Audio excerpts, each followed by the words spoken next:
This episode is brought to you in part by the Deep Roots Music Festival and the lovely folks at the Deep Roots Music Co-operative. This family-friendly festival has a really lovely energy and is also partially run by some amazing volunteers. Every September in Wolfville, Nova Scotia and the surrounding area, the halls ring, the floorboards shake, and the crowds come out to see incredible artists. You can learn more about the Deep Roots Music Festival at deeprootsmusic.ca. That's deeprootsmusic.ca. The next one is September 24th to 26th, 2024. So mark your calendars to get your tickets early and find Deep Roots Music on all your neat apps to stay connected. Thanks again to everyone at Deep Roots.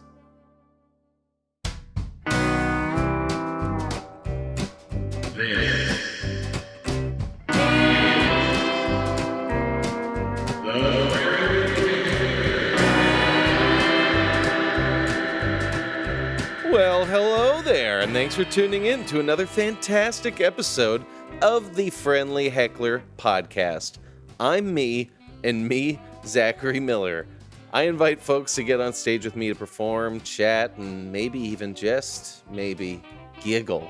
It's not outlawed yet, and there is a ton of it in this episode, so if you need a gaggle of giggles, this is your epi. Friendly Heckler live upcoming dates I want to announce right off the top. October 17th, which is 2 days away after this release. October 17th, Jenny Burkle at the Union Street in Berwick, Nova Scotia.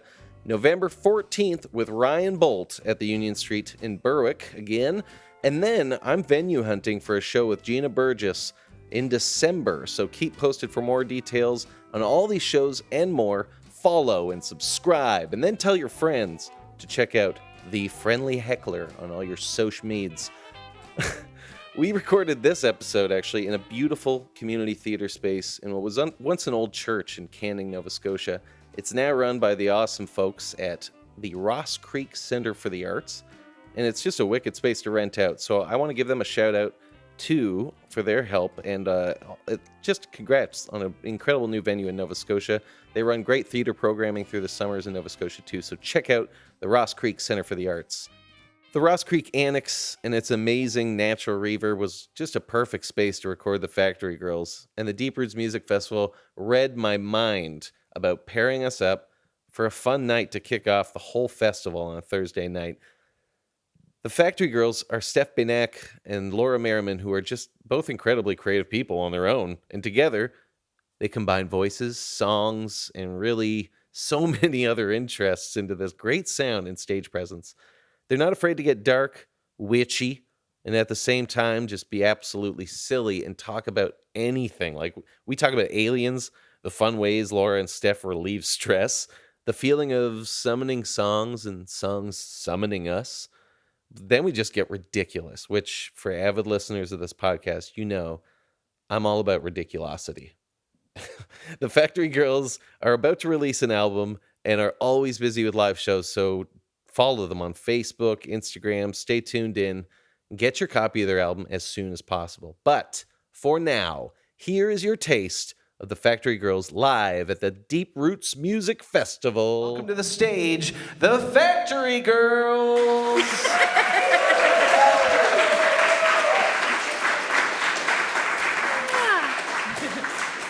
Good to go? All right.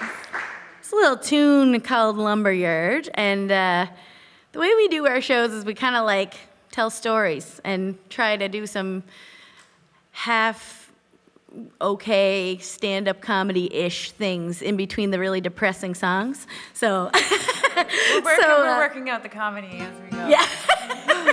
It's like you gotta have the good with the bad, right? So this little tune was written when I was, it was in my mind for a long time. It was like a photograph in my mind. And I finally wrote it about 10 years later. But we were all, from North Sydney, Cape Breton Island. And, when the industry left, there was not a whole lot to do there except for search for illicit substances as a teenager on the railroad tracks. So we would always find our jazz cabbage dealers nearby an old lumberyard. So it was like we were all walking down the tracks, and it was like this moment of fleeting youth that I kind of always had burned into my brain, mostly because the sky was this like tar pond pink, I call it. And it was very, very like, almost like post-apocalyptic, but really pretty at the same time. I found out later that it was the pollution that caused the beautiful sky. But yeah, it was kind of like that moment of like, oh, this isn't going to last forever. So here we go, Lumberyard. Oh yeah, thank you. I'm the worst for playing with my tuning pedal on. If you can't hear the guitar, that's why.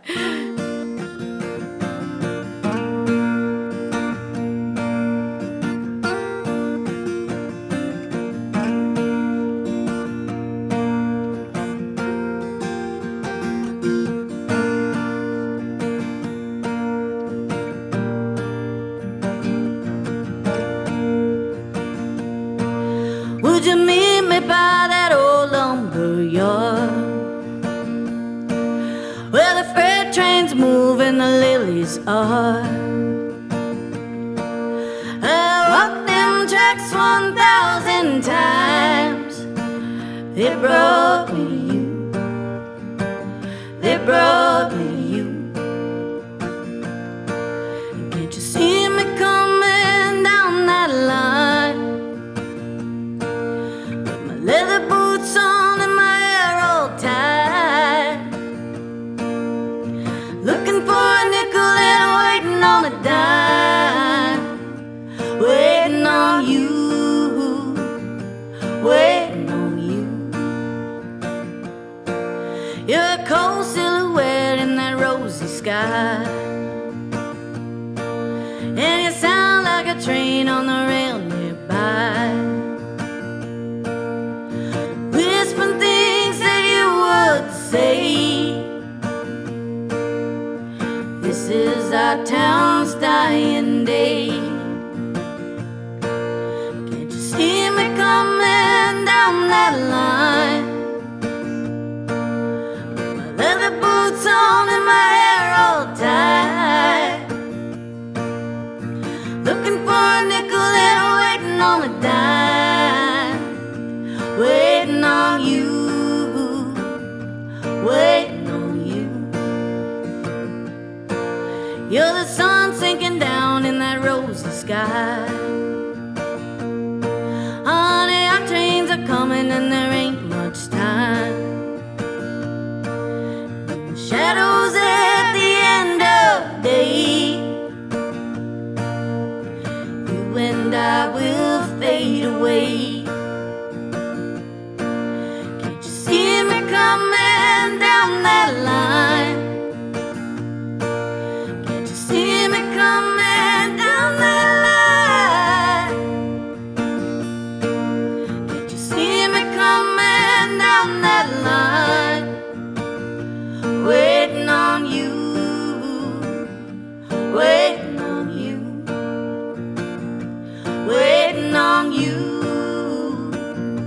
waiting on you. Waiting on you,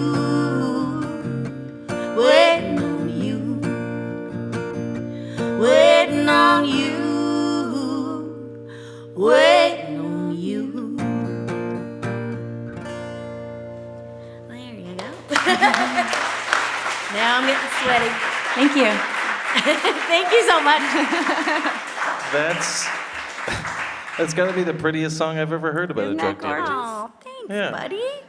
Now, how much of your youth would you say was encompassed in looking for beautiful drug dealers? I'd say about 85%. 85%. Now, I'm as someone who's not from Cape Breton, how would you describe youth in Cape Breton? Your youth in Cape Breton. My youth. If you had to summarize it for someone from away, like this idiot. Well, like I said, we didn't have a lot to do, so we'd always find like an old ball field to hang out in. You said ball field, not bottle field, right? Yeah, Okay, ball cool. field. Just making That's sure. my Cape Bretonese. And the ball fields were great because you could do all kinds of things. You know, there wasn't a lot of light there. There's a lot of dugouts. So you could do all kinds of like teenagery things and not get caught Sweet. generally. Do you get into graffiti at any point? There was a little bit of graffiti here and there. Do you want to say what your tag was? I can't divulge that. Okay, cool. Secret Where information. did you grow up, actually? I grew up in Hubbard's You grew on up in South Hubbard's? Shore. Yeah, Okay, and I what's- just want to say that we did the same thing as Steph did in Cape Breton. You know, a lot of ball fields, a lot of wooded areas. Woods. Right. There Railroad were tracks. railroad tracks that I walked all the time, almost every day. But not an active railroad? It was an active railroad at the time. Oh my God! Coulda Wow, you got guys hit were by a risky truck. kids. You We guys were were the kids from risky. Stand By Me. Yes. Basically. Did And then you we watch- found each other. Yes. Yeah, isn't that beautiful? It was a beautiful thing Wow. that happened. If It they was ever do like magical. a Stand By Me, Where Are They Now? It'll be you guys. Yes. Did you guys watch those movies as kids Yeah. and Oh, go yeah. like, yeah, this is our experience, this is us? Yeah, definitely. Lots of bikes too. Okay, see, my 'Cause- partner watched Now and Yeah. Then, and she was like, that's me and my friends. Oh, really? Yeah. Yeah. But I mean, I grew up in the city and definitely felt like Stand By Me was way more accurate to like Yes. how to kill time. Yeah, yeah. Yes, 100%. Okay. Would you both describe yourself as like rough and tumble kids, latchkey Yeah. kids? Yes. Big time. Okay. Also very much tomboy. I Okay. was like a little, maybe, were you too? Oh Steph? yeah. Yeah. Interesting. And you guys Hence my doe skin tonight. Joe didn't- skin? I've never heard that yet. For the listeners, Steph is wearing like a nice woolly plaid with some big buttons and some big pockets. It's called a Joe skin? A doe skin. Oh, a doe skin. Yeah, it's like a hunting thing, I think. Yeah, but that's doe's. It's That's dope. That's yeah. doe wool? That's a fine wool. Doe wool? And to make it sound more classy and bougie, it's like doe skin. This is my. Yes. I'm wearing Walmart. You're wearing the finest dough in Cape Breton. Where did you get your dough? Is fashion a big thing? In Hubbard's and Cape Breton, would you guys say that you were fashionable kids, or were If Columbia jackets and Gap sweaters were fashionable. Yeah, it happened a little later, I think. Yeah. you? Because I imagine there's not too Yeah. many kids running around with like Air Jordans in Yes. Hubbard's. But No? I don't remember. Was there a basketball net by you? Yeah, and kids? yeah, Okay. yeah. At the elementary school, there was. Okay, Yeah. so We used to, bike there. you guys. Bike there and play If someone some could ball. turn off their cell phone, I can't believe I just heard that. Hope it's not mine. Yeah, that's true. I was like diligently turning it off earlier. Wow, It's you guys funny are good at because show you prep. mentioned like the style thing. So there's a really interesting little spot in North Sydney called Blue Star Traders, and our buddy Freddie Bluefarb runs it, and he's a Jewish guy. His parents were immigrants from the Holocaust, and he has taken over his parents' store, Cool. and I think he just likes to have the merchandise like as like a kind of a comfort thing. So I used to go in there and up in the attic, like you'd go up and there was this like world of like retro clothes, and that was my first like exposure to like looking cool. And I'd always like steal my mom's old 70s pants too, but yeah, Freddie had this whole, like, he'd have, like, these old bell-bottoms and, like, these, like, leather coats and trench coats and things. And, Trench coats. yeah. Those are never cool, by the way. Yeah. But back in the day, and, yeah, it was so funny, though. He's a quirky guy, and he'll tell you that himself. So if you're listening, Freddie, love you. But there's definitely, like, some quirks when you go up the stairs there because, like, everything has a little sign on it. And it's like, do not unfold this. Do not touch. Oh. Don't touch this. Don't touch that. And it's like, ask for assistance with this. So nothing's for sale. Yeah. So he It's all really for likes show. his stuff. And like, it just sort of sits there. And it's like a museum of the Okay. 70s. Freddie. So there's like a couple times where I managed to get a couple pairs of pants out of them. And I wore them till they fell apart, basically. Nice. So, yeah. Okay, so you guys were thrifty from young ages. Yeah. Thrifty tomboys. Yeah. It must be easy then to find clothes. Do you both have siblings? Yeah, I do. Oh, yeah, I've heard you mention your siblings on stage before even. Laura, do you have siblings too? I have a half brother, Okay, so you guys are okay. older. Yeah. Do you feel like you had to fend for yourself a lot as kids too? Oh, he tortured me. all he the older? yeah, 7 years yeah. older. Oh, So I yeah. I withstood a lot of torture. But it made me, it's a character building thing. Absolutely. Yeah. Gave you so much material to write Yeah, with. so much. A tortured soul from a young age. Which I should mention that you guys are both amazingly independently, I would say, successful as songwriters too. Like I've seen Thank you you. both in your own formats. I think, Laura, I was introduced to you at, I want to say North Along the Shore Festival. Yeah, like Yes. that 4 sounds years about ago. right. Yeah. And at the time you were playing with Them Other Johns. who are now the Ordeals. right, yeah. And you had released an album with them at that time? Yeah, that was my third album, and then I had the Other Johns back me up for shows that For I the did. shows. Yeah. That was an amazing introduction. They were to such you. a great band. Yeah, thank you. It was so fun to play with them. It was pretty rootin' tootin' country. It was pretty edgy Yeah. country too that you were going with. But I've heard Yeah. you explore different sounds too. I like to explore. Nonstop. There's no- Nonstop. No.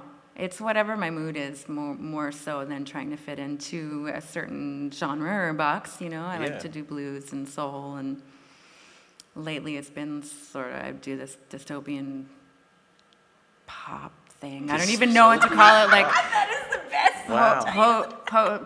Post-apocalyptic dystopian, Yeah. like almost like Post a pop a top. big, deep, heavy bass and it's like- drums. I might do That's that cool. again. I don't know. But then the last single you released too was like 2021, right?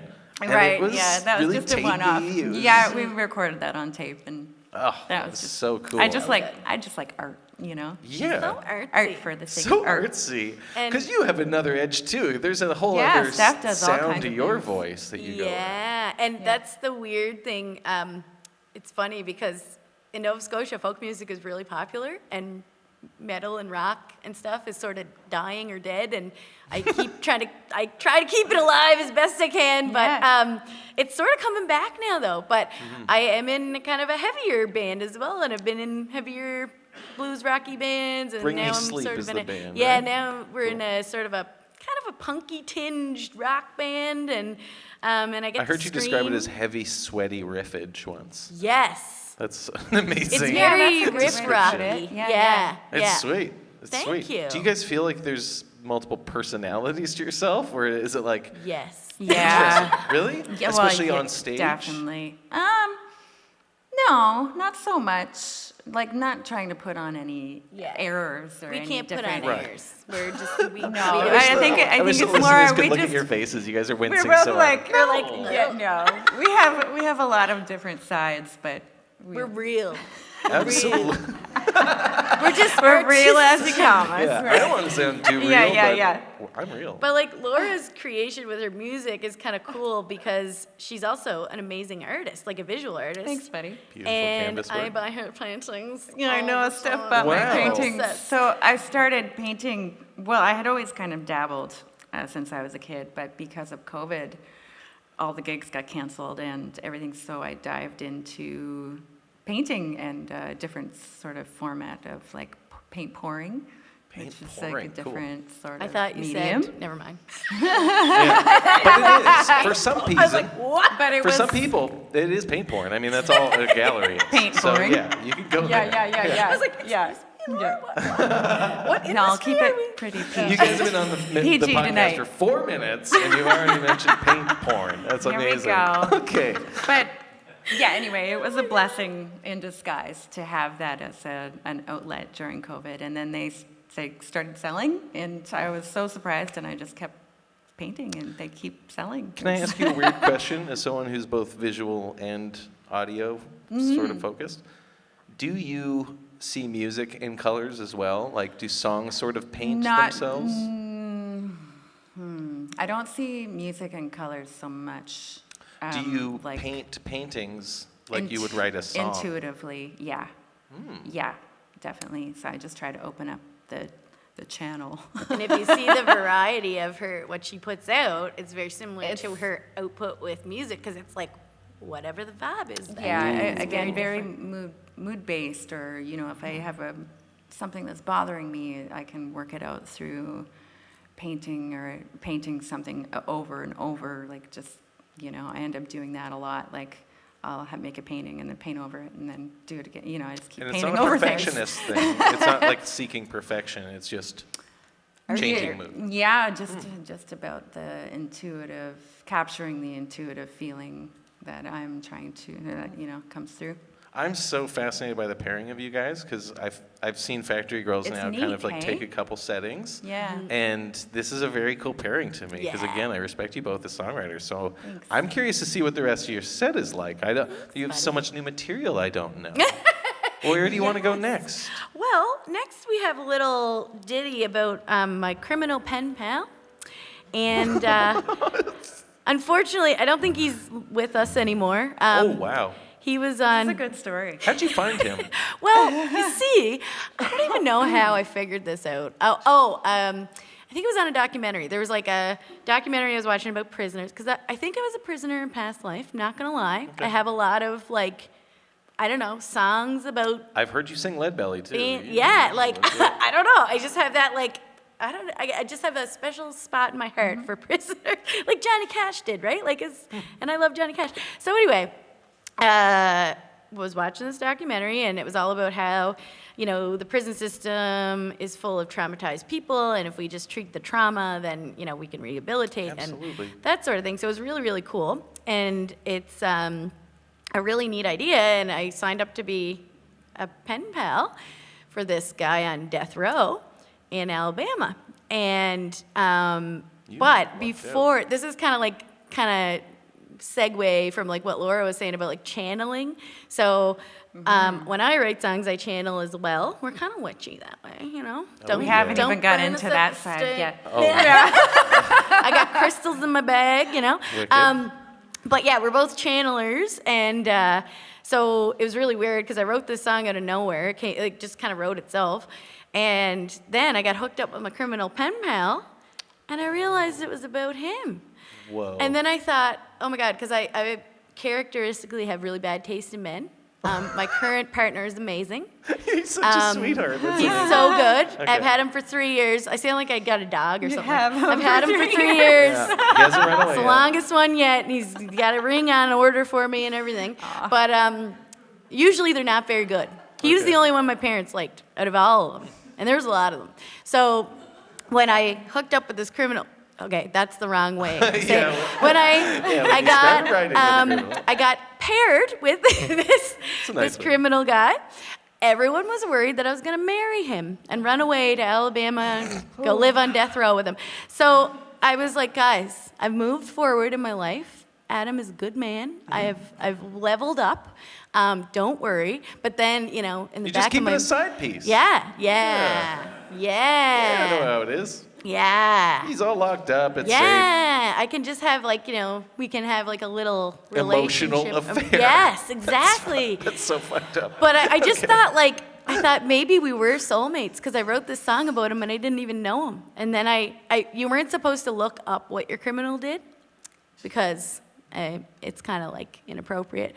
But I couldn't help myself, so I did. And then public record. It's that's his how fault. I found out it was about him because it matched the story and the song. All right, please tell Pretty us this spooky. crazy story. Yeah, so his name's Jamie. He's out there somewhere, maybe on the other side now. Who knows? He might be like I haven't right gotten here a in letter. the room with us for Yeah. all we know. I haven't gotten a letter from him in a long time, okay? And I'm like, okay, like I guess maybe we're not in love anymore. But It was called Death Row, I'm sorry Yeah. to say. But yeah, but he was really cool, and he's also, see, this is me, like, you know, finding the good. He's a barber, so he's like creative. He's also a tattoo artist in jail. He's gonna yeah, you kind of have he to was be. he was gonna design me a tattoo, but Next lifetime, Steph. it never quite made it, you know, to my Yeah. arm. But Okay. anyway, this one's for Jamie, so it's called I'm Gone, and it's kind of about being like stuck in that cycle of poverty or cycle of just kind of shooting yourself in the foot all the time, and Do you want to tell them what he did? yeah. Do you guys want to know what he did? It was bad. Well, he was a drug addict, which I can relate to because being from Cape Breton, you know, a lot of my friends went through the same sort of difficulties, and he was addicted to meth, and he chopped some people up with a machete. Oh, you looked For that drug up? money. Oh my God. And then I was And you like, still wrote to him afterwards? Steph. He was in jail for like 30 years, Zach. Yeah, He's reforming. There's a lot of rehabilitation that could happen there. I don't Listen, even know he how has much potential, work you have okay? to do to do that. But Yeah, but, okay. You found that out after you wrote the song too. Yeah. Okay, Which cool. was really weird because there's like all kinds of wild, stuff yeah. about that in there. So anyway, hope he's doing okay wherever he is. My sweet boyfriend and pen pal. And Never this is- trust a meth head. If there's anything I've ever learned, because I've come across some situations where there's been meth heads around, Yeah. and just never trust a Well, meth head. because like there's a lot of focus that comes with it, and you can focus on the wrong things, like, because you see. You guys are officially giving meth heads a second chance tonight. Well, you see, I have ADHD, so when I get my prescription filled, it says your meth is ready because it's like methylphenidate, whatever it is, and I'm like, this means we're soulmates. Like again, like I'm taking this drug, you're taking anyway.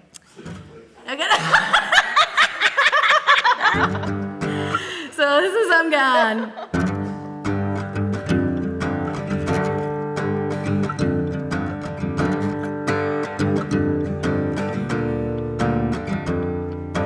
Don't you worry, I'm just fine. Pick up the pieces, toe the line, and I'm going where I come from. Boots ain't polished and my skin ain't clean. Got a habit called methamphetamine, and I'm going where I come from. Hush, little baby, don't you cry. Daddy's gonna buy you a 45, and you're going where I come from. See me when my guns are drawn. Soon you'll be singing that angel song. Shoot you down, out back, bang, bang. Keep it from your mama if it's all the same. Don't you worry, I'm just fine. Pick up the pieces, toe the line, and I'm going where I come from. Hush, little baby, don't you cry. Daddy's gotta chase that man in the sky, and I'm going where I come from. If you see me coming down the line, better keep an eye on that girl of mine. She'll shoot you down like a razor blade. Ain't nobody ever gonna see you bleed. Don't you worry, I'm just fine. Pick up the pieces, toe the line, and I'm going where I come from. Yes, I'm going where I come from. But I'm going where I come from.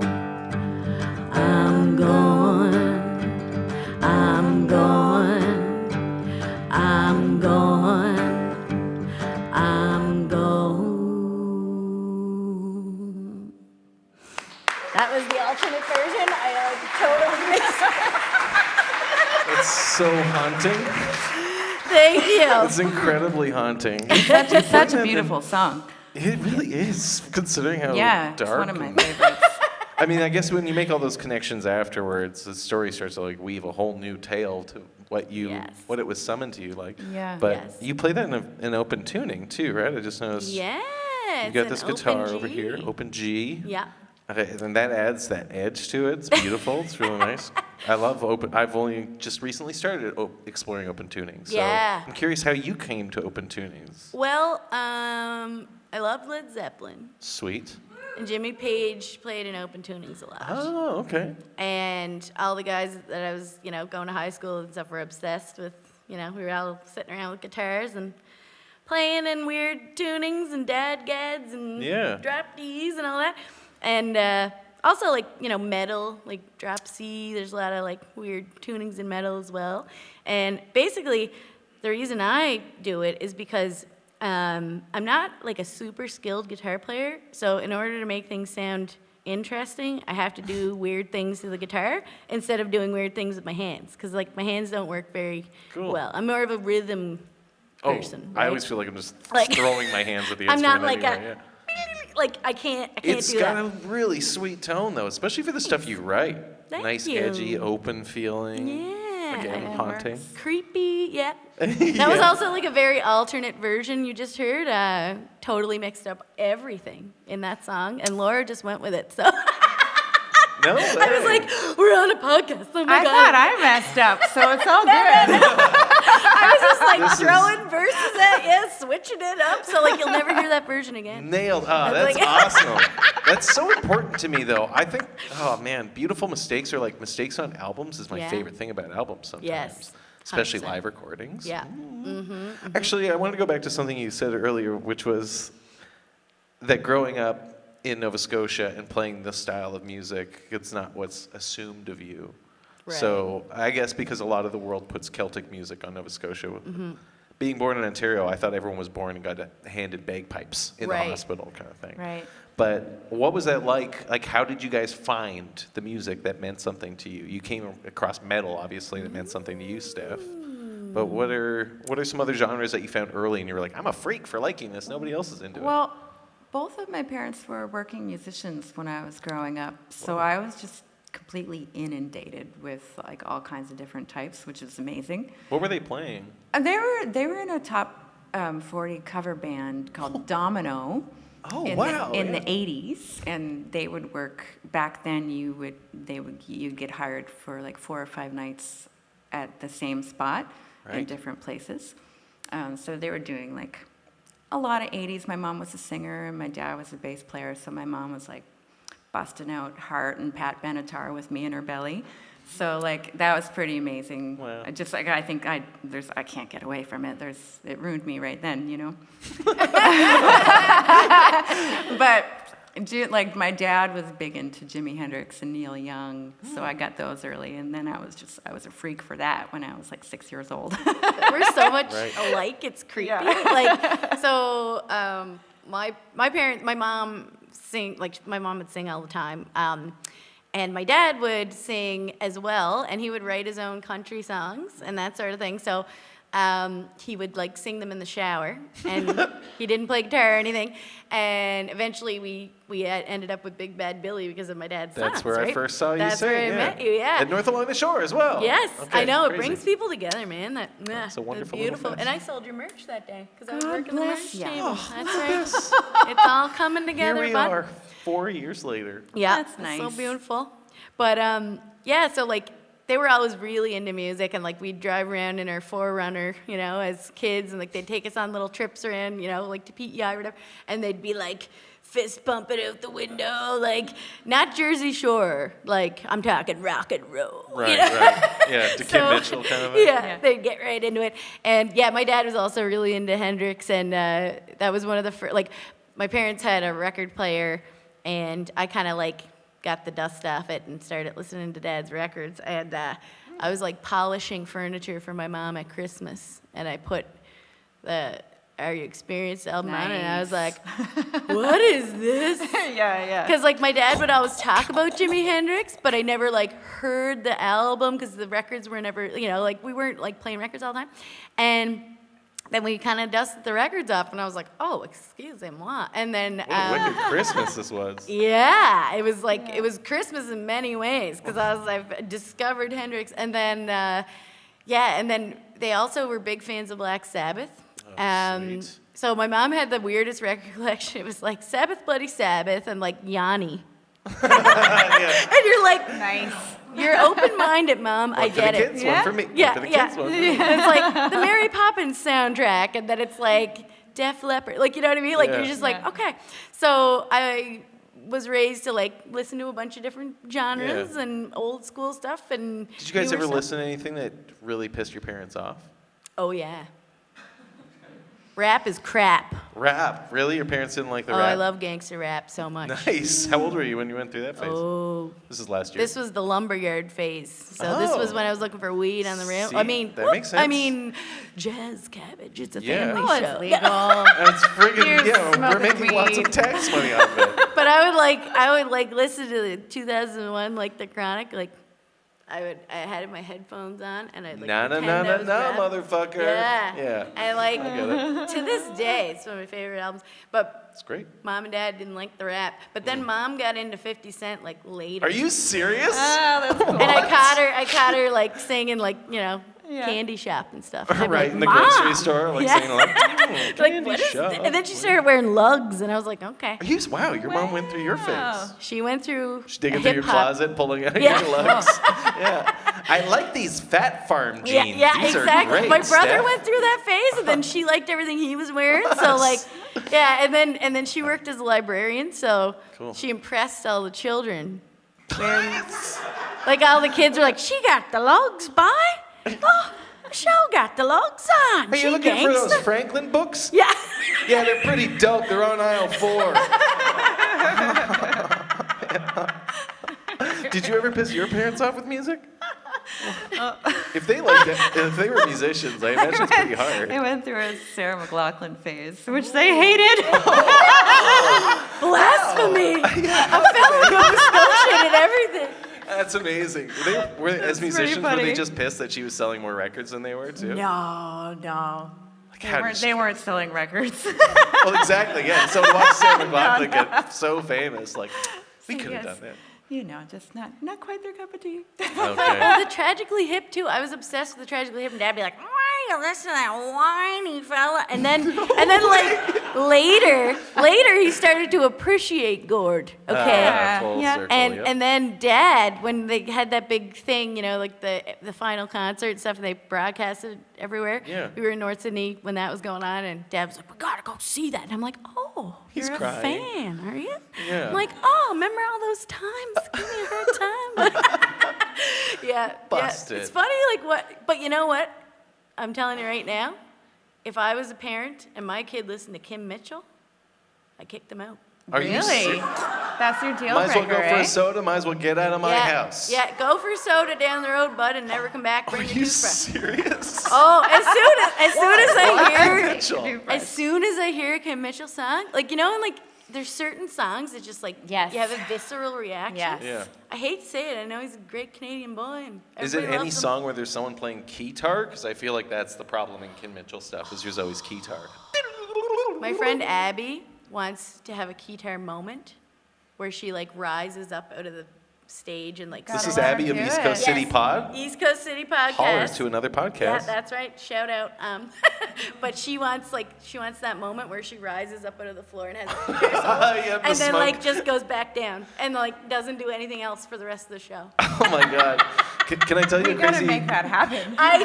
The I'm best working part on is in the music industry, there's definitely someone under the stage playing all the keyboard parts anyway. So Yeah. chances are she could just do that. That's right. 100%. And then 100%. Yeah. But yeah. Jeez. Yeah. Where have we gone?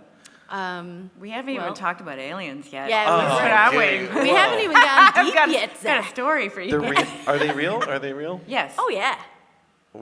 You're okay with that weird shriveled little body being evidence for you? I don't think that's real.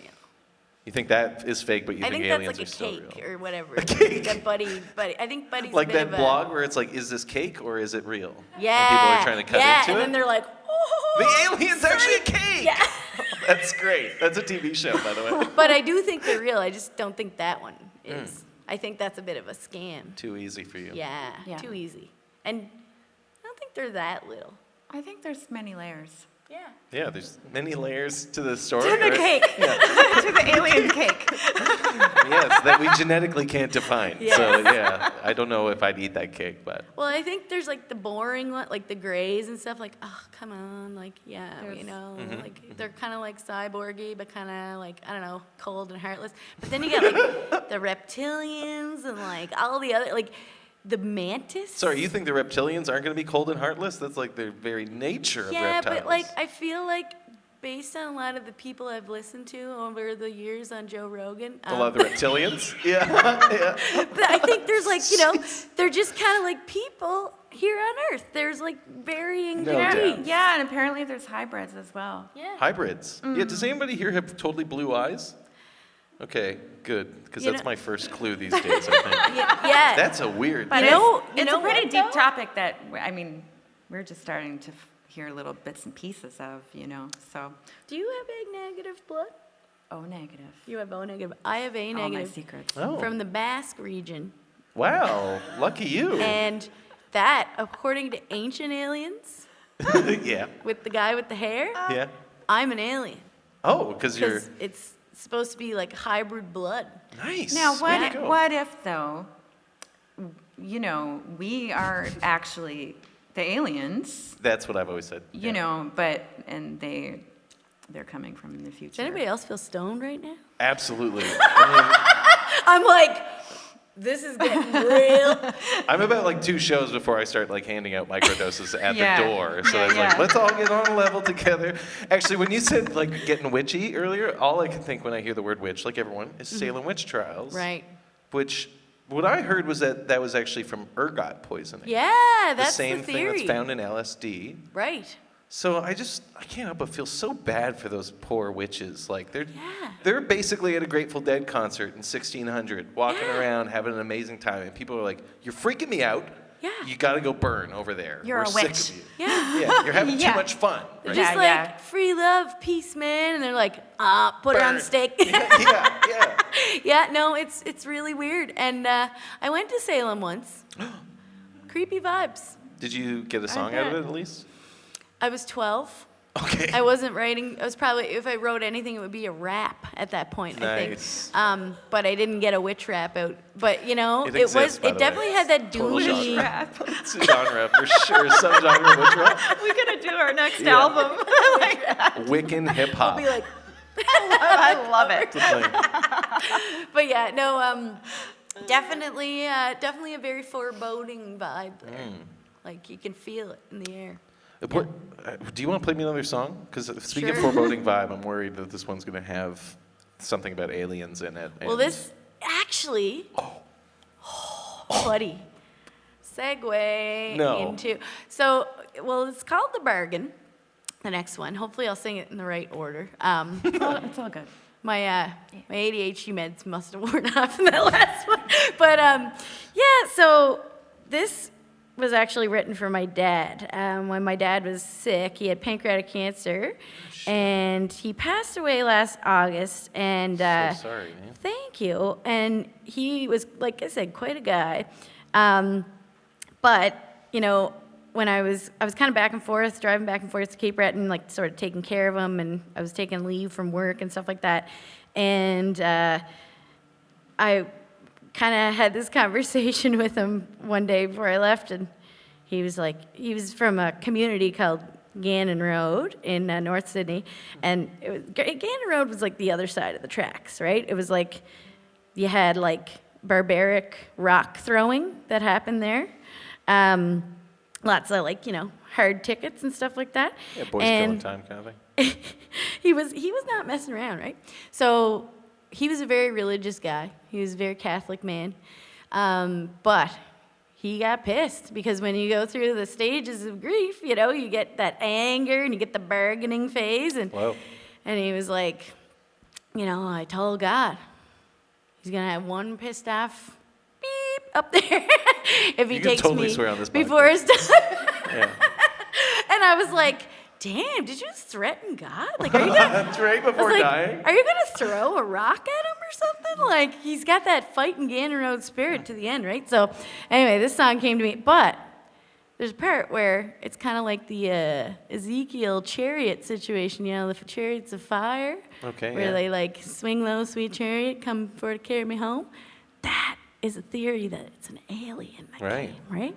The So that's gods it. and their That's flying in here. chariots. Yeah. Wow. So it is about aliens in a weird roundabout way.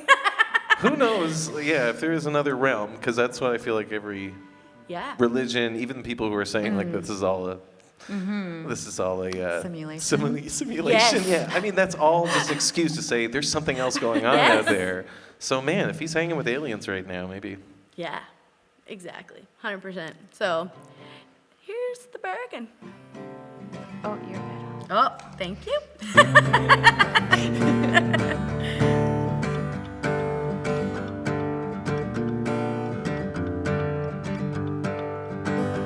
Would you bring my sweet little baby home? Tell her, please don't cry, For it ain't your will to take her, Lord, for she ain't prepared to die. Here it is. If you swing low, drop her down to me, I shall rise without a sound. Keep your end and set her free, oh, but don't let her hit the ground. Would you bring my sweet little baby home?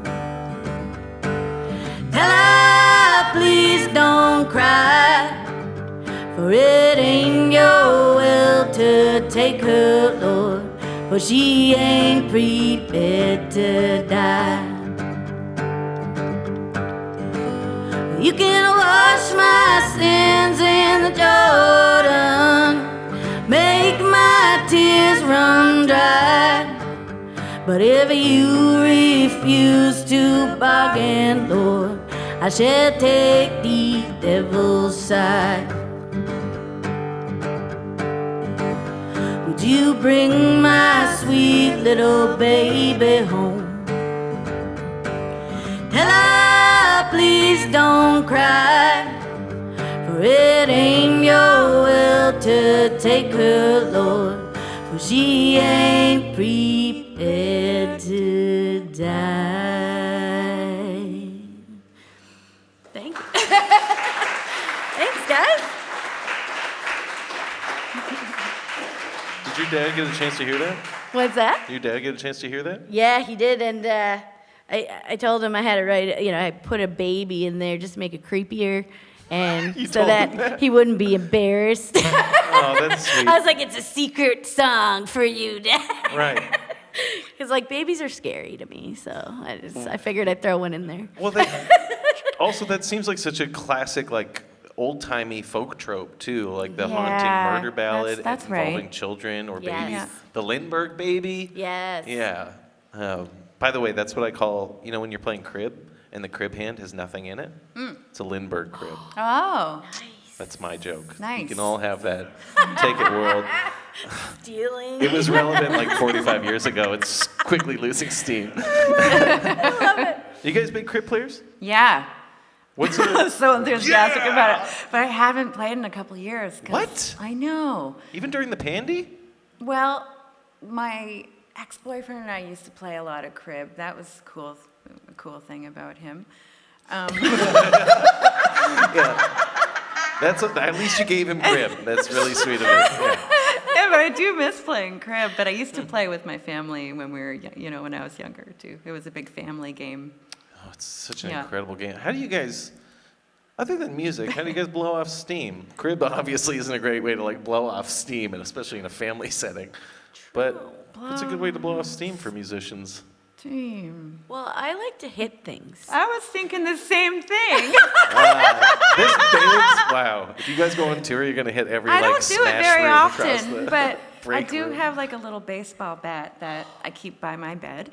Because That's scary. the next song I'll tell you I'm not why. pissing her off. Oh, No, but please. it's just a safety got a thing. But baseball. sometimes I just get the urge, I just want to go out in the backyard and just get it out. Is there something in the backyard that you can hit safely, repeatedly? There's a punching bag. Oh, nice. Yeah. That's handy. So it's okay, right? It's not. This is a batting Not bag a in this weirdo. case, by Yeah. the way. When you're hitting it with a bat, I'm impressed. I'm impressed. that's amazing. So I would like to get the urge.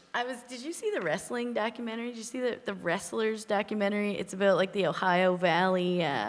I'm a big Like a small wrestling scene? Yeah. Yes, Oh, but it's wow. the one that's just underneath the WWE. It's Sweet. just Yeah. it's where all John Cena came from there and all these famous wrestlers. Awesome. Anyway, I was watching the documentary and there's this girl that's trying to make it, and she explains that she she's like, yeah, I got into wrestling because I was really pissed off at my neighbor one time, and I went and got a bag of rocks and decided to like bludgeon her with them. And then she was like, wait, I'm gonna get charged. And then now she has a fake bag of rocks that she bludgeons people with in the ring. And I was like, I understand you on so many levels, mostly because of Gannon Road and the rock throwers. Right. But like also, I used to teach kickboxing. Oh. So That's a wicked way to. yeah. That's an do it. amazing way. See- that's a Maybe I could learn something I from it. teach Yeah. you. I have a bag at home, and when somebody pisses me off at the bar or something, I don't like going out that much anymore. Like I like to go see music and stuff, but I don't like the bar scene downtown. Sometimes it really bugs me, and people are really, special. And Wow, like- so what you're saying is don't fuck with you after yeah, the show. well, I go home in a rage sometimes when somebody's made me mad, like a bouncer or whoever, on a power trip. And I go home and I'm like, babe, get the pads. Yeah. And like I just like hit Adam's hands with the pads on, and he gets really scared. And then I'm like, okay, it's okay. I'll move to the bag now. It's okay. You've done your work. Like. Yeah. Now I see why he's so sweet and always Yeah. moving your instruments for you. He's Yeah, terrified of he's you. really scared. Yeah, so I guess I do have that criminal in me somewhere. No, you know? you channeled it into kickboxing. That's like you're allowed to do it. That Yeah, way. but I did before it's kind of like that girl in the wrestling show, before I found boxing. I did punch a guy in Pizza Corner once Nice. without any training. Did he deserve it? And yeah, he was making fun of older women that were in line for poutine. And he said some things, and I went pure North Sydney on him. And I would not tolerate his harassment. Can so you give me a taste of like what that sounded Oh. like? Just for the podcast I don't- listeners, take them to North Sydney, or take them to Pizza Corner right now. What did Okay. you say to this guy? I was like, listen, bye. I'm gonna fucking take my elbow and jab it into your throat if you don't shut the fuck up. And he didn't listen. He didn't. And I kept threatening him like that, And I put on like the real hick, the hick sound, Yeah. Did you give him the eyes, accent. too, that you're giving oh me right yeah, now? the Okay. crazy eyes. Okay. And It's all about the crazy eyes. It was all And anyway, a couple times I offered to rearrange his face and stuff like that, and then he Pizza didn't Corner. listen to me. So then I hauled off and cracked him, and then and this was in the digital age, so somebody got it on camera, his girlfriend. And when his girlfriend got it on camera, I said, give me that camera. And I said, your boyfriend's an asshole. Oh, Steph, that's beautiful. And then, I swear to God, I'm not even making this up. I went to the loose cannon to change my clothes so that I didn't get arrested, because they actually called the cops my on me. goodness. So Yeah, wow. now I'm like outing myself, and I work for I'm a That guy contractor for. deserved it. Story. Yeah, that's good. But that's what made me. And I punched a dumpster once, and then almost must broke my have hurt hand. So you. I was like, you know See? what? My dad always said I needed anger management, but he never put me in boxing. So I decided to put myself in boxing. And I gotta say, songwriting probably goes hand in hand too, right? It's like anything you can't say with your fist, Yeah. I can say with a guitar. Yeah, but violence is not the answer. It's just really good as an outlet when you have someone that is not a human being that you can punch. And So- I've learned that lesson. I'm really curious, Laura. You hinted at explaining in the next song why you need to hit things. Well, I don't really need to hit things so much. I mean, I should have chose a different answer, really, because I'm not a violent totally person. recant. Well, This is the podcast where we get canceled. No. This is we're not even close. This is the to podcast that. where you talk me into canceling myself. Yeah. Yeah. I No, don't I'll know, say but it for you. You can sometimes whisper it. when you're angry, you need to channel it a certain way. I've been learning how to play the drums. That's a good way to do it. really That's good. been really good for the head. So, what does the song that you were hinting at describe a Oh well, I specific was trying moment? because I was thinking because I keep a baseball bat next to my bed, always. Yeah. Does it have a name? Then no, you know what? Wow, it sleeps doesn't. beside you every night, and you haven't named this thing? I know. Batty is fine, I Yeah, guess. Betty the bat. Oh, Maid. I gotta think about it. No, she doesn't like Betty's. I gotta think about it. I got it in my hometown for $1 at a little side roadside, thrift thing, and maybe in Hubbard, so maybe I'll call it Hubby. Oh, That's so hubby the best. Yeah. Yeah, And if your partner's not in bed, then hubby gets this. that's spot. right. When it's my second hubby. That's beautiful. That's gorgeous. Do you guys want to play me that song? Yeah. Since we've talked about a bat, you and your bat. Yeah, I'll say, well, because when I was living in Toronto for a couple years back, and when I first moved there, I didn't know what I was getting into, but I subletted an apartment from a friend of mine, and it turned out it was like the worst apartment building in downtown Toronto. What neighborhood were you in? It was in Parkdale, Okay. and this place is called the West Lodge. And it Okay. was like built, it's a whole story. It was built in the 30s, maybe late 20s, and like curving hallways, and none of the elevators worked, and like it was like never wanted to wear a dress outside of the apartment, almost, get mugged in the Jeez, yeah. elevator. The elevators would take you to a different place. Like it was wild. Willy Wonka's apartment building. Yeah. And like there was like an ice cream truck that would drive around, this old derelict ice cream truck that would drive around the block. Yeah, and it would play this Yeah. really, because it was old, so the song was warbly, but they weren't selling ice cream. And we lived on the 17th floor, so I could see everything. I had a beautiful view. That was the one thing about this place. But so I'd hear it every day and go drive around the block. But like all the meth heads would run to the truck. All the drug addicts would run to this truck when the song started playing. Oh my God. So I have a lot of experience. Like I just, have found myself in situations where it was pretty dangerous. Yeah, just so you can save money on rent too, eh? Isn't that crazy? No saving money. It was on still this. really It was expensive. really expensive. Oh, Toronto. Anyway, so this song is called "The City," and it kind of popped out one day when I was there, and I thought, oh boy, I'm homesick. Maybe I should go home after it came out. But How long were you in Toronto? A couple years, you 2 said? years to the day, it spit me out. 2 years later. I love that you say spit me out. That's It did, because exactly it how was I talk literally about it. to the day, and it was a spit out situation for sure. I was given a dog. I was given a 3-month-old puppy dog, a purebred coonhound, and they're not great for downtown Toronto, if you can imagine. I also had a cat at the time, so I packed up like the Beverly Hillbillies and hightailed it out of there. I came back home. As Laura's stalker, I was very depressed when she moved away. She didn't know, I was like her biggest fan. I didn't even know. And then she wanted to be in my band, and I almost fell over when she was like, "Hey, do you know their factory?" And I was like, "Oh my God, my hero!" I didn't know that stuff. You were such a big fan of me for so long. I was going through withdrawals over those 2 years. I was like, "Where's my Laura Merriman at Barely's? I don't know what to do with myself." Here I am. So she's back. Back sitting next to you. All right.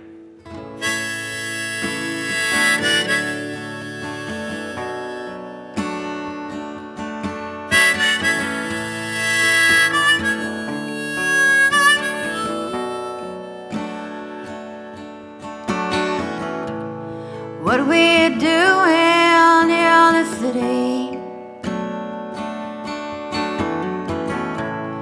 What on earth have we become? Get so lost, it's a pity. Thinking about home, I've been thinking about home, I've been thinking about home. Lost it all out in the country, thinking about where we went wrong. Soon as I make a little money, thinking about home, I've been thinking about home, I've been thinking about home. It's a long road, getting back what you wrote. If you take it out, baby, don't wait too long.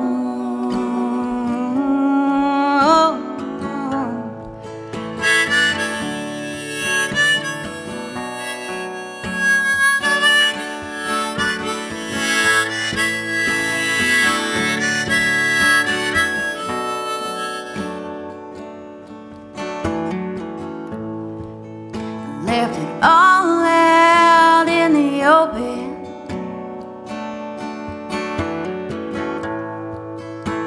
The joints began to rust. It greased my wheels someday, I'm hoping. I'm thinking about home, I've been thinking about home, I've been thinking about home. Thinking about home, I've been thinking about home, I've been thinking about home. Been thinking about home, I've been thinking about home, I've been thinking about home.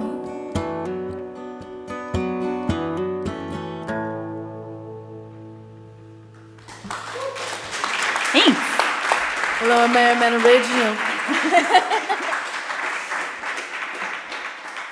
You two are such a sweet blend for each other. Oh, thank you. Thank you. It's a cool mix of the tunes. I just feel so lucky to have seen some of these tunes sepaly and then hear them come together. Yeah, I'm yeah. really And glad. hear your harmonies. Like, yeah, it's like so special that it's all happening. Yeah, I like that you feel that way too, because I think the Yeah. audience definitely picks up on this, like, Yeah, I feel, mutual we love feel you that guys way. I have. feel that way. Yeah. You guys, do you Life still feel has like it. you're in this, I don't want to say honeymoon phase, but do you feel like you're still getting to know each other as a Yeah. band too? Oh, big time. Yeah, Yeah. for sure. Has it been a yeah. full year together? Yeah, actually, Deep Roots last year that was That canceled. was supposed to be like Because the of a first- hurricane. Inaugural. That was our coming out I party. cannot say that word. Wow. But so now this is our coming, but we've Yeah. done, we've done some gigs over the year, but we still have a lot that we want to work out Yeah. musically and add in playing together. And Yeah. we have new songs.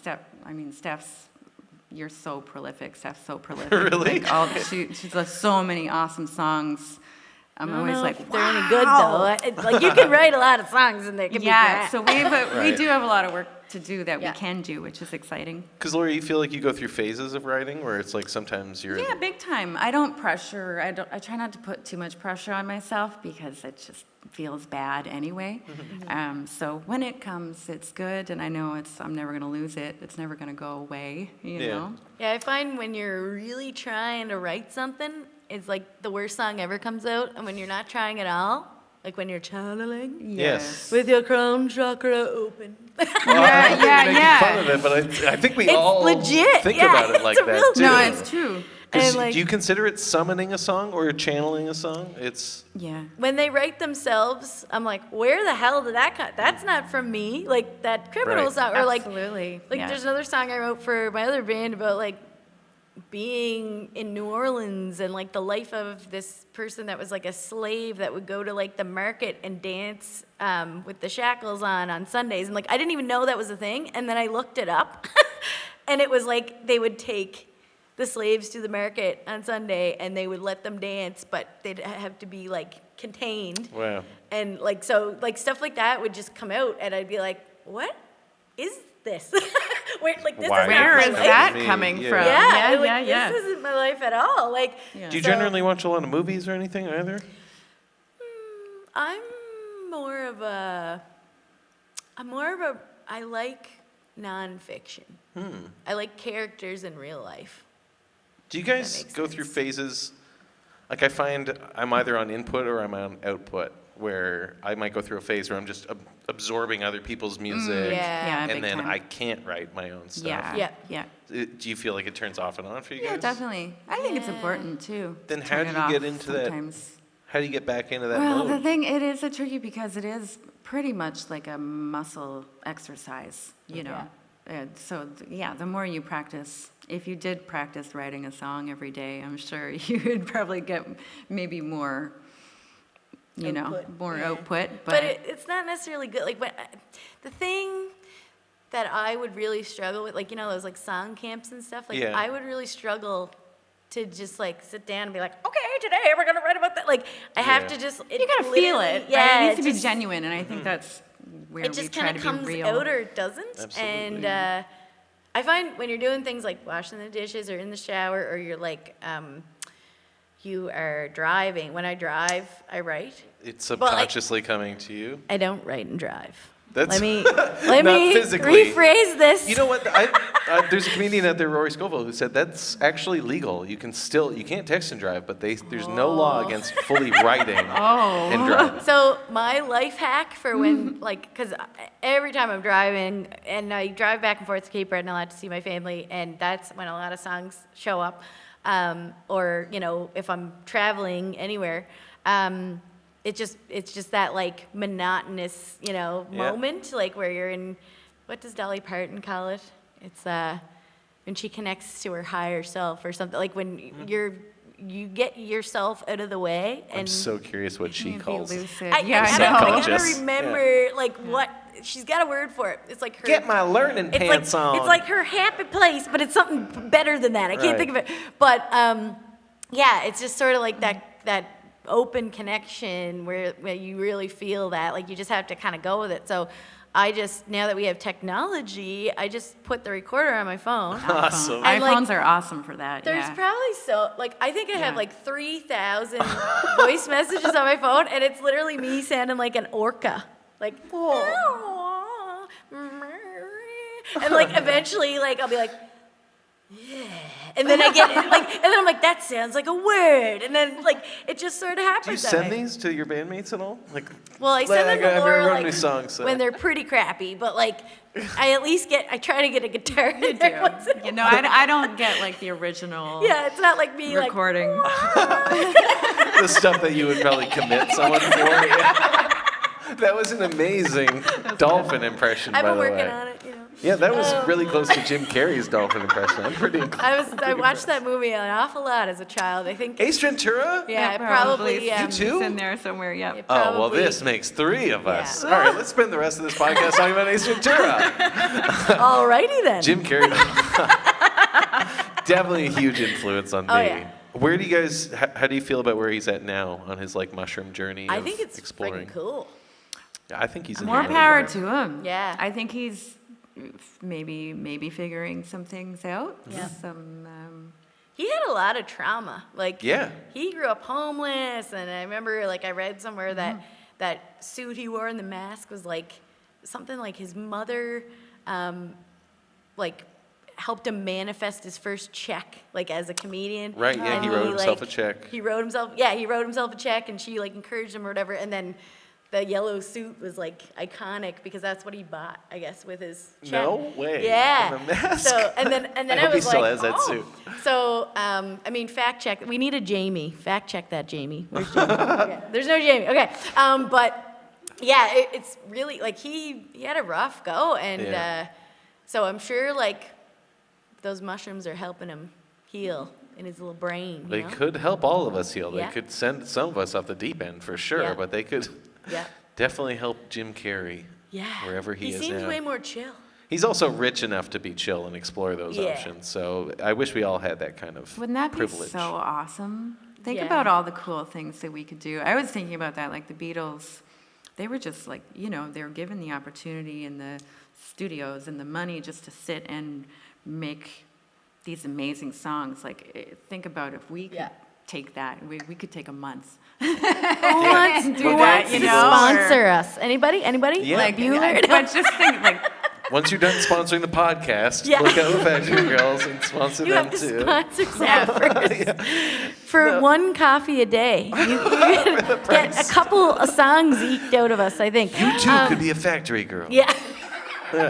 But that's the other cool thing about Factory Girls. Like, we want to bring people into the fold. It's kind of like a cult, a little. Okay. I didn't know that. You're under the spell, baby. You're in.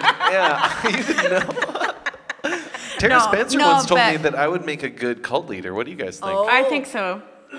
That's- You got the charisma, You're right. man. That's slightly off-putting, but You got the charisma. No, in a good way. Your cult would be full of kazoos That's true. It would be and like fun happiness and, and pizza and dogs and fun. Wow, you nailed it. Okay, let's start this And tonight. coloring I books. mean- And coloring books. Why coloring books? Like, because you remember that cool thing you did with the like coloring you had the contest with my coloring. album art. Yeah. Yes. Yeah. Coloring. Yeah, I think coloring books are our Bible in my cult. Actually, we get Yes. all of our tales from this Yeah. coloring book. I thought that was the coolest idea when you had that little coloring contest and The like cult coloring book. the cultering book. I am the worst. I'm dead. I'm a dad. Can I'm going to throw you guys a total non sequitur right now because I love stirring the pot. So I'm Yeah. going to ask you a would you rather question. You Oh ready? yeah, dig it. I'm so curious how you get to Oh, he's got cue cards. Would in you there. rather? Yeah, I like 3. Johnny Would you Carson. rather become a weremouse every full moon, No. or have to wear an umbrella hat always? Oh, definitely the Weremouse. A weremouse. But can we ask like what that entails? Like what are we doing when we turn into a weremouse? Every full moon, it's. And then you go, you shrink down like Al. And you get little tiny and Yeah, probably weremouse. Yeah. Yeah. weremouse. I couldn't wear an umbrella hat. No. Couldn't pull it off. That was really fast that you guys came to that conclusion. Well, I like the shape-shifting element. I love mice. Might be I interesting. love rodents. Okay. Go different And- places. Yeah, and you could like, Taste some different things. yeah, you could go hang out in the restaurants in Halifax and like Hopefully munch on You stuff. could you could moonlight as a ratatouille. Get a little hat. Maybe find Oh, a wait. little mouse boyfriend too. Okay, hold Every on. You once guys, in a you while. have prison See? side pieces. Now you have mouse side pieces. You factory girls. Listen, one time I had an apartment that was infested with mice, and I loved the mice so much. dear. And like, I couldn't bear to do anything to them. So my roommate at the time, he was like, we have to put the poison out and get rid of them. And then like, You gotta it take was care of around them. Christmas time, and my roommate had this cute little Charlie Brown Christmas tree, and I saw this little mouse that was like super pregnant. And it like Aw. waddled out and sat under the tree like a little present. They And probably loved you. I called her Gus Gus because she reminded me of like the Cinderella mouse with the little belly. Like, Yeah. Cinderella. Anyway, Really helpful one. Gus Gus met an untimely end. Oh. But like, oh my God, I wanted to keep that mouse as a pet so bad.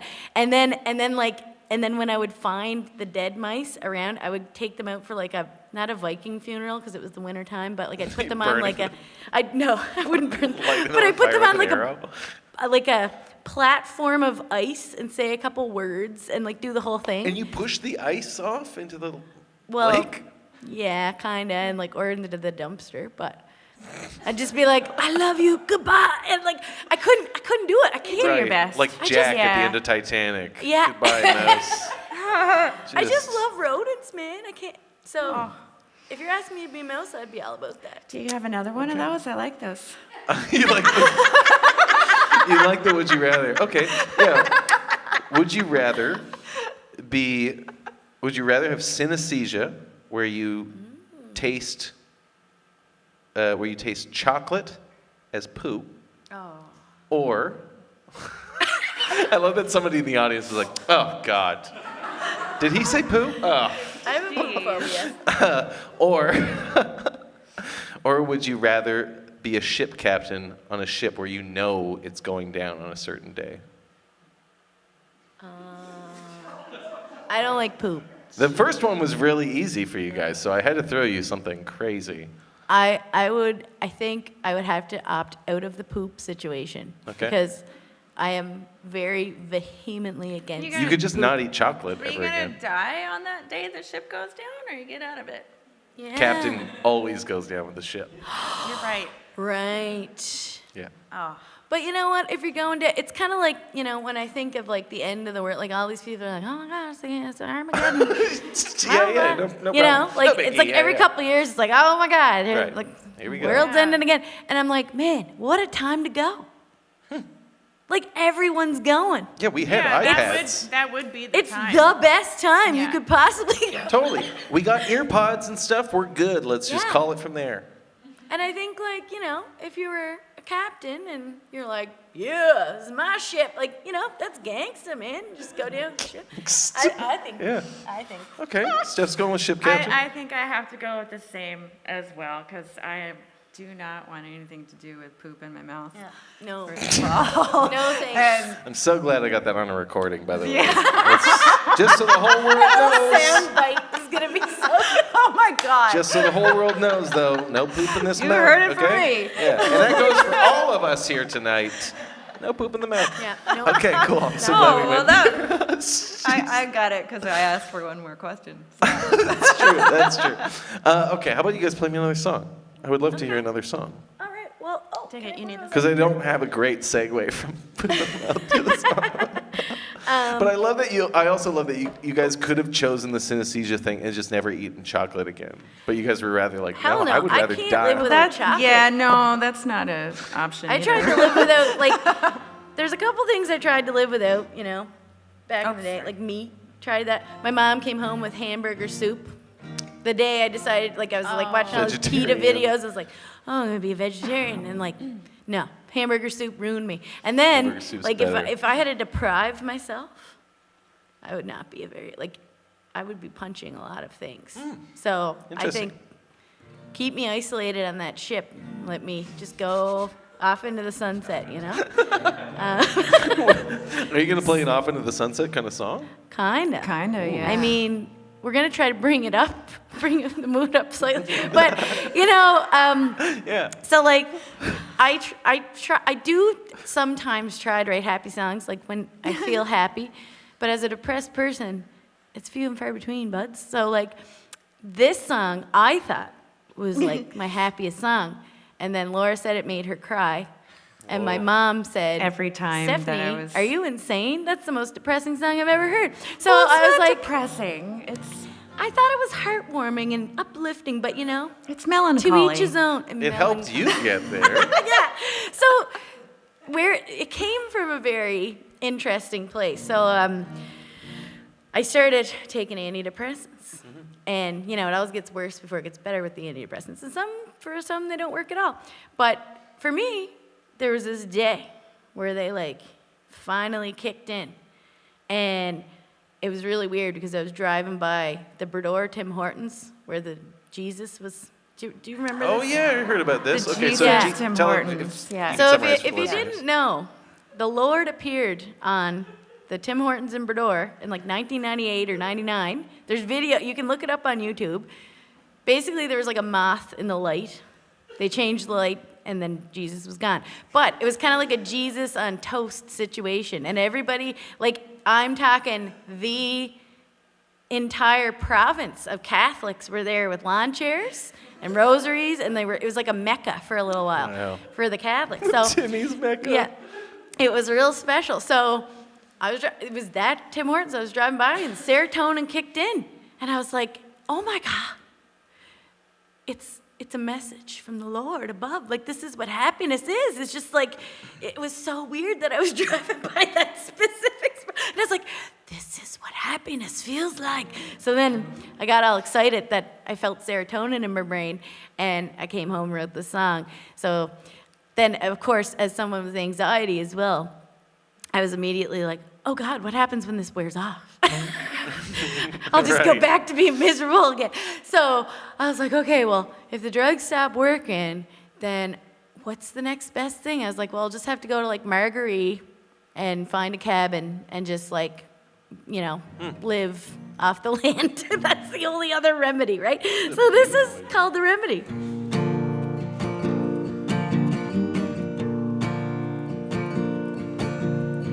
Baby, let's get out of this city. Baby, let's get out of this town. Baby, I got a feeling. Yeah, maybe we can turn it around. We can have it all if the drugs don't work. We can have it all if the drugs don't work. We can have it all if the drugs don't work. We can have it all.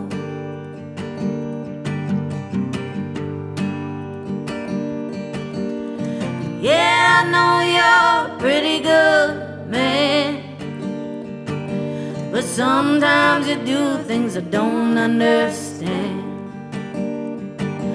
I wanna be your girl till the better end, till we crumble in the dirt and we start again. We can have it all if the drugs don't work. We can have it all if the drugs don't work. We can have it all if the drugs don't work. We can have it all.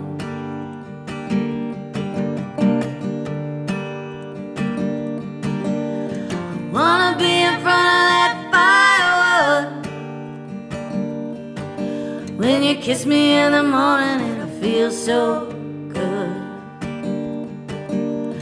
Waking up with the raven's wing, meet the mountain lady with the remedy. And we can take it all when the drugs don't work. We can take it all when the drugs don't work. We can take it all when the drugs don't work. We can take it all.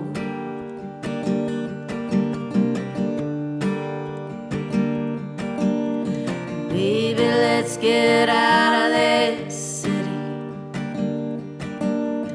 Baby, let's get out of this town. Baby, I got a feeling, and maybe we can turn it around.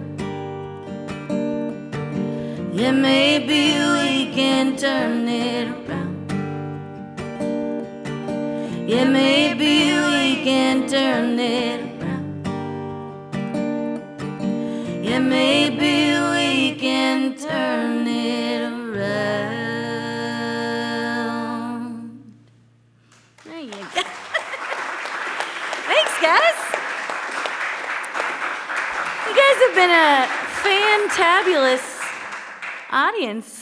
It's so sweet to thanks have for this coming out. This is awesome really nice. little crowd, and it feels so intimate and interactive, like we were saying. I don't know if you guys remember Much Music, but Zach wants to bring that intimate and interactive. That's what vibe this back. is. Yeah, I it's just cool. stole the concept from Much Music. It's really great.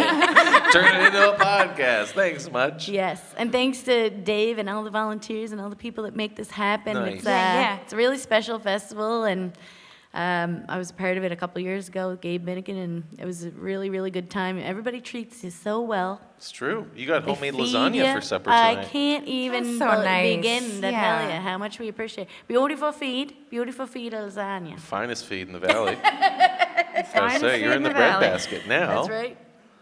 Yeah, that's one thing I noticed about festivals here is like people just make you feel right at home, you know? Should we do Golden Coats? Yeah. We got a couple. please maybe jump over. in. Just because, you know, I love the back-to-back. should probably I should probably stop talking. Do you feel like that? Are you hard on yourself? Like you think you talk too much? No, but, Because I gotta say thank you for being so honest in your banter. I've seen you live a bunch of times, and you go places in your banter that a lot of musicians don't. Thank you. Well, even with that song. It is awesome, and the truth about things is awesome too. Yes. I have no filter, and it's some people like it, and some people, well, I'm pretty you never sick know. of musicians protecting their egos or whatever it is that they're trying to protect on stage. So, no, seriously, thank you for being so honest as a performer, to both of you. Because, No like, problem. even this candor is We friggin' can't wicked. even help Yeah. it. Like, even with we each can't. other. It's a running joke almost. It's like I feel like every time I play a show, I just say the stupidest shit. And like either I make myself feel awkward or I make the crowd feel awkward, which is not what I want. Okay. Yeah. So it's not performance art. Okay. Unfortunately not. What's worse? What's harder to you? Like a full room or an empty room? Which room are you saying the weirder stuff to? Ooh. I get really chatty when there's not a lot of people around because I'm think it's like we're all in this together. Exactly. It's about but bigger room, you don't have as much connection. Okay, yeah, that can be hard. Yeah. Yeah, I like the smaller crowds as well. It just makes you feel like you're at a kitchen party instead of it's like it's more like you said, like you're all in it together. It's like a family kind of feel, That's when the room starts to elevate. Sometimes I go around the room and I get everybody to say their names, but I'll save you guys tonight. It's like an icebreaker. Or like a circle in kindergarten. Right before the second set, I guess I should figure out everyone's name. Yeah. Well, do you want to jump into another tune? Yeah, so this is we'll save your masterpiece. Well, we'll see if we get there, but I'd like to do Golden Coast, So I have like a bunch of weird jobs. I do like online courses for the Air Force as my regular paying job, and then I work part-time at a crematorium right now. You do? Yeah, and I'm in school for funeral and allied health services, so I'm doing a lot of weird things. And I think the last time I saw you, you were becoming a medium. Is that I possible? kind of already I've is. sort of dabbled. Okay, Yeah, cool. but I Congrats. don't like to call myself a medium because people think you're a quack. So It's a really fun. It's Too a really late for fun that, line. dude. I say I'm an intuitive. You said paint porn in 4 minutes. Yeah. Intuitive is the intuitive word. energy work. Yeah, Cool. as am that's I. beautiful. So, but yeah, you gotta stay away from mediumship. No. This is a safe kinda space, one of those guys. words, I'm a firm believer in the Or unknown. psychic. Like I tell somebody I'm psychic, and then they're like, weird. Yeah, they're like, okay, see you later. Right. But like we channel, right? That's why we Yeah. write songs. So like it kind of comes naturally to just channel your good dead grandma or whatever, right? So Yeah. If you feel like they're judging you, just be like, I practice metaphysics. And they'll Yeah. go, oh, I've heard of those. I'm gonna use that one. It's Thank the same. you. It's all different Yeah. language Yes, with the same you're feeling right. that we're all reaching and for. at one point, it was all kind of mashed together, and then it sort of got separated. So it'd be cool to bring it back together again somehow. Right here, tonight. Yep. It just happened. Yeah, I love it. So this is kind of about I saw this dump truck, and it was called Western Star, and I was like, oh my Lord, that is Heavens to Murgatroyd. I was like, that's a poetic name for a dump truck. Like, who named that thing? Yeah. And then I went home, and it was weird because I was really not loving my job, my office job. It's kind of not as fulfilling as I would have hoped, but it pays the bills, and I appreciate it. But it was all of a sudden I wrote this hobo song about it's kind of when Jack Kerouac went out on the road and he collected characters, and like I said, I like real life characters. I like to meet people in real life that are you should be in a movie, but you're real. Yeah. So I kind of had this fantasy of oh, what if I just hopped a train and I was like, where did this came from a dump truck? Why am I writing about a train? But then it turned out that Western Star also is a real line. So Nice. I was like, all right, just sort of figured it out at the end there. But yeah, so yeah, it's kind of an adventure too. It's What's it called? Golden Coast.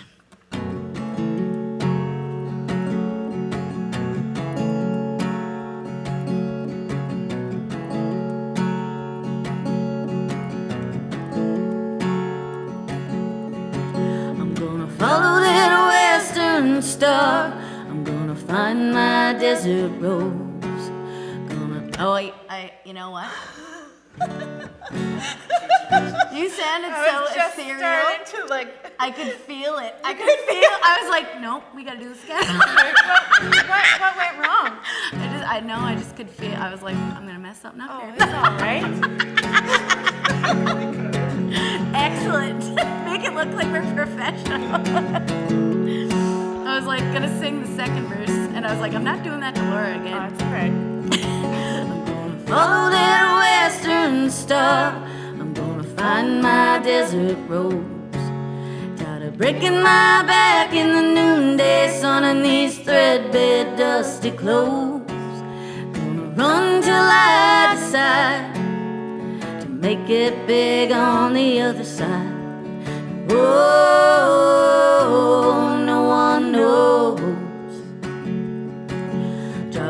pick up steam, 'cause I'm headed for the Golden Coast. I'm gonna follow that western star. I'm gonna find my desert rose. Gonna hop a few trains from the Garden State to the Gulf of Mexico. Gonna gun it till the morning light. Make it big on a free ride. Meet my lady inside her Louisiana front porch glow. I'm in my sweet mamacita's bed tonight, but I gotta be moving on. 'Cause baby, the gutters of the lonely streets sing the songs of the vagabond. And I'll follow that western star with a pocket full of souls. Gonna snatch 'em all up in the dining car right out from underneath of their nose. Never gonna make things right, never gonna lighten this load. I'll meet you on the other side if I ever get to where I'm going. Oh, no one knows. Oh, no one knows. Oh, no one knows. Drop a pickup steam, 'cause I'm headed for the Golden Coast. There you go.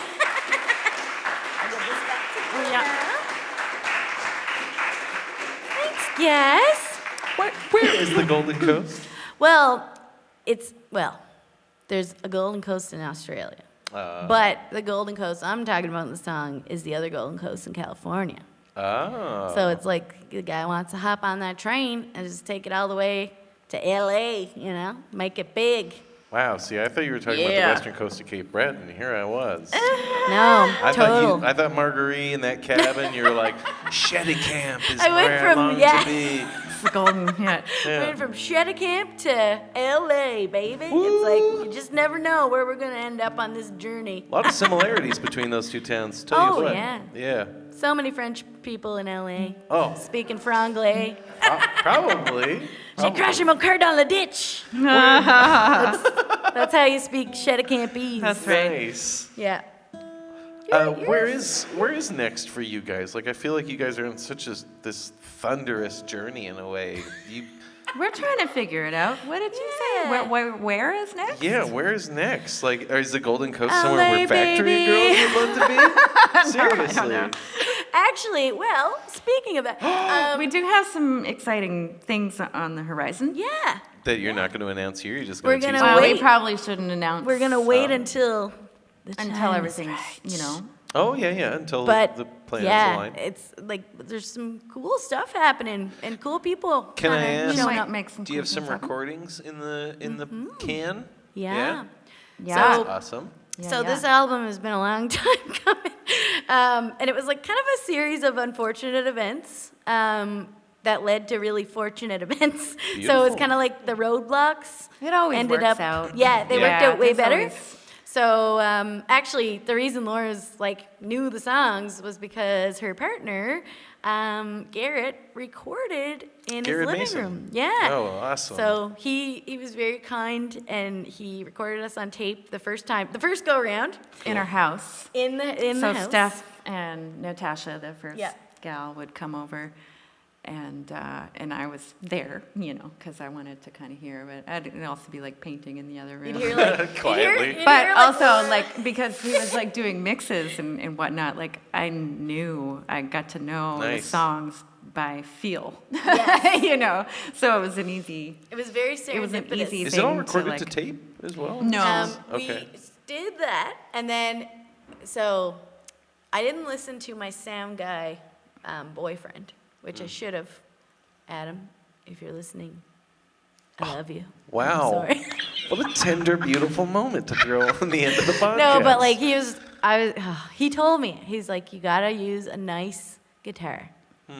And I said, no, I don't have any nice guitars, so I'm just gonna use my crappy one. But I mean, they did sound good. The recordings did sound good. Yeah. But They if did. you want to get to the nitty gritty, Yes. you weren't happy with I used You this just weren't- guitar yeah. that was like, I bought it brand new, and it literally fell apart during the recording session.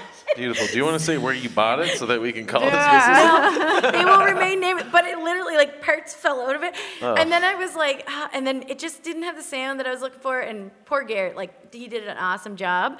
But it was that, like, it was this, like, So you walked in the tinny- studio and you kicked over a chair and Yeah. said, I hate it! Yeah, no. It was beautiful, but I was like, how can we get that tinny sound? And then Adam was like, no, you can't get the tinny sound of the guitar because you used a cheap, terrible guitar. And I was like, oh. So we re-recorded in some different settings. We tried some things out, and then they didn't pan out. Like, we really wanted a warm sound. Cool, okay. And then I borrowed my buddy Jake Ballard. Shout out to Jake because he's very kind. I borrowed his super expensive Martin. And that solved changes everything all for the sonically. resonance problems. And then I bought this baby, so now I'll be able to record with this lovely lady. But yeah, it's crazy how, like, you know, I thought it was gonna be like the easiest album in the world, like 2 voices, a guitar, maybe a bass. Like, Yeah. and then it got, like, it was like, because you could hear the guitar, and that was the main thing, it had to be, like, right. So, so my boyfriend is now, we recorded with a really cool group of amazing East Coast women, Awesome. musicians, and we're also going to be doing some stuff with, Tara Spencer and the Gilberts, like the Valley Peeps. Beautiful. Bring Kim it up. Joy Lake is going to be on there, and Oh, wow. You're yeah. having a big hullabaloo record. yeah, then, eh? it's like a super fun collab, Awesome. and Yeah, so it's it really kind of nice to highlight all the wonderful women that are in music as well. That and Yeah. it's cool that you took that chance to be like, no, I want to feature this person and this person and this, and like Open it up a little because it's bit. pretty. It's neat. Nobody's doing that. So yeah, that's cool. and like it's kind of neat because they're all my buddies, and I've watched their careers grow, and if they're just starting out, that's really cool too. So there's a couple of people on the album that you probably never heard of, and they're Wow. amazing, and so it's just kind of neat because there's like a smattering of like really well known people and then not so well known people. So it's Yeah. exciting and young too. So You're welcoming everybody into your rise. eh? Yeah, Like, well, as you go up. I like Bruce Guthrow, God rest him.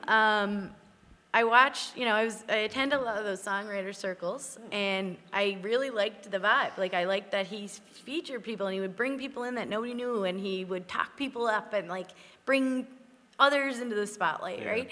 And I also loved that about Johnny Cash and his variety show and how he'd like collab with people. So like when Natasha left the band because she had her own things going on, and she was, she had her own business and stuff like that.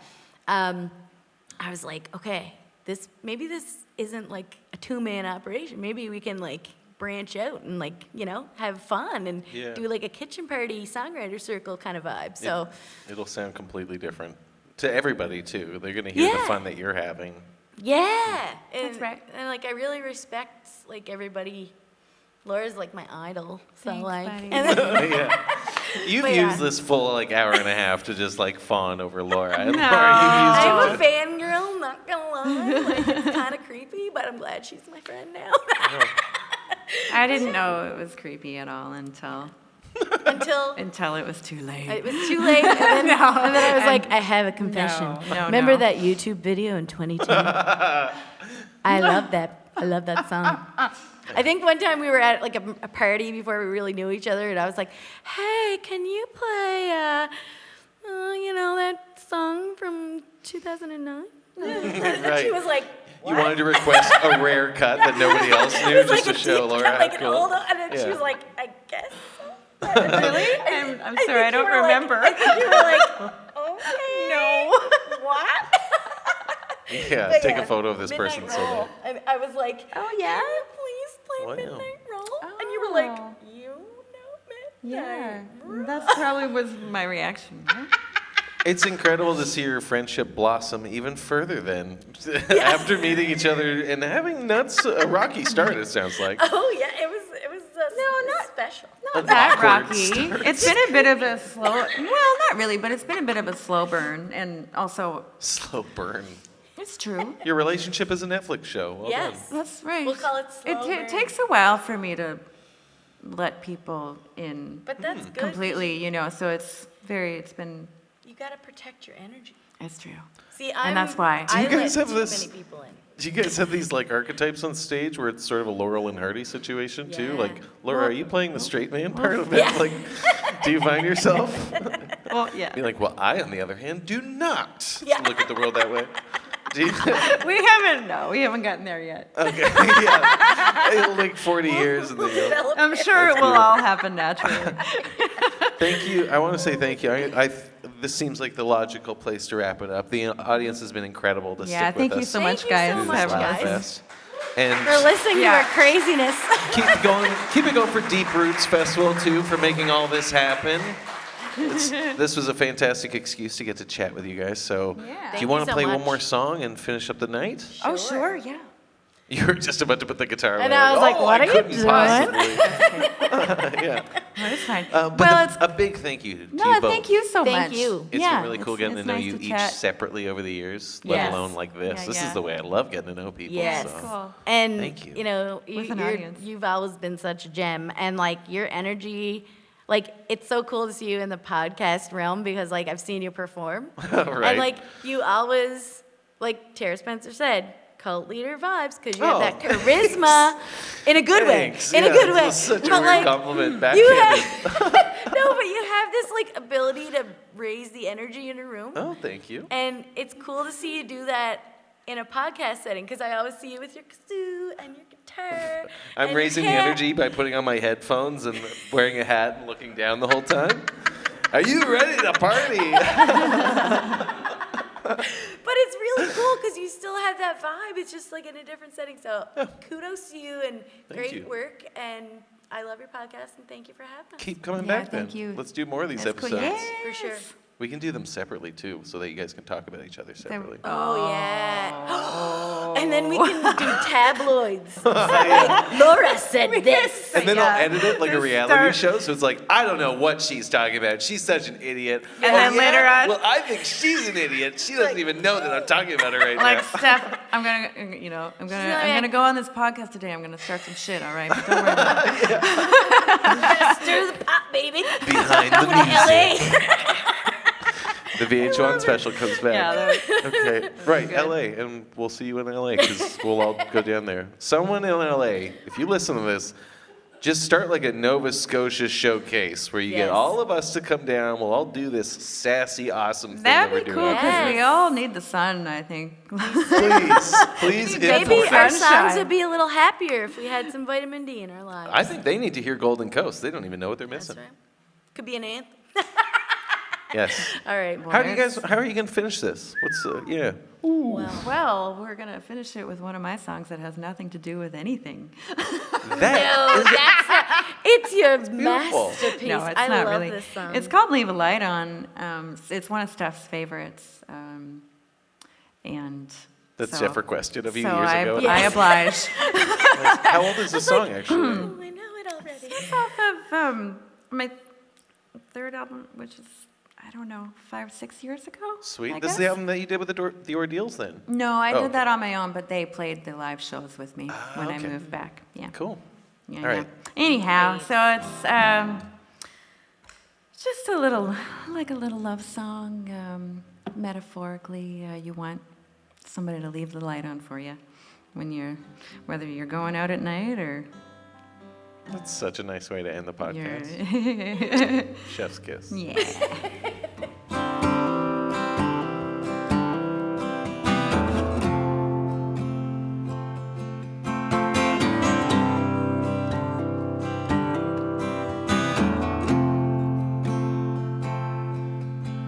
Leave a light on for me. Won't you, baby?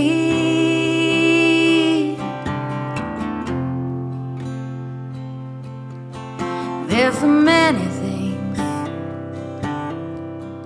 you've been thinking of.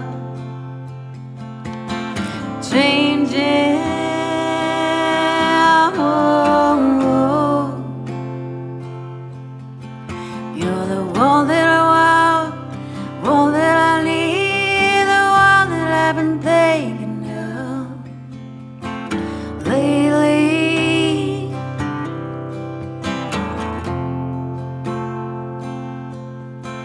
You're the one that I want, one that I need, the one that I've been thinking of lately.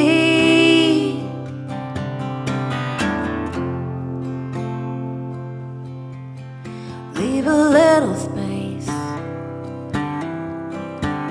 for me, won't you, baby?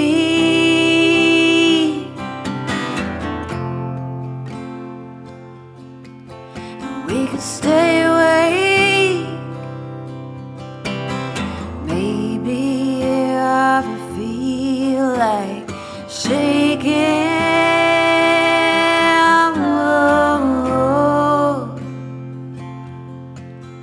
You're the one that I want, one that I need, the one that I've been thinking of lately.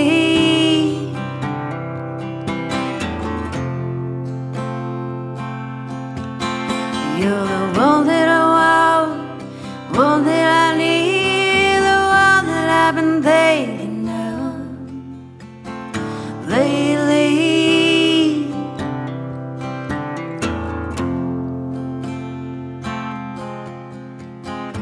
Oh, the past is gone. We gotta keep on keeping on. Oh, the past is gone. We gotta keep on keeping on. Oh, the past is gone. We gotta keep on keeping on. Oh, the past is gone. We gotta keep on keeping on. Oh, keeping on.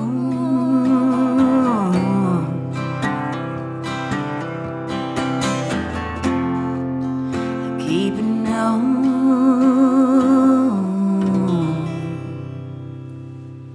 Thank you all so much. Thank you, guys. Thank you. Keep it going for the factory girls. Thank you, thank you. Thank you, and have Thank a you, happy Love the Deep Valley. Roots Festival. Do you have like a jingle? Like, do, Zach?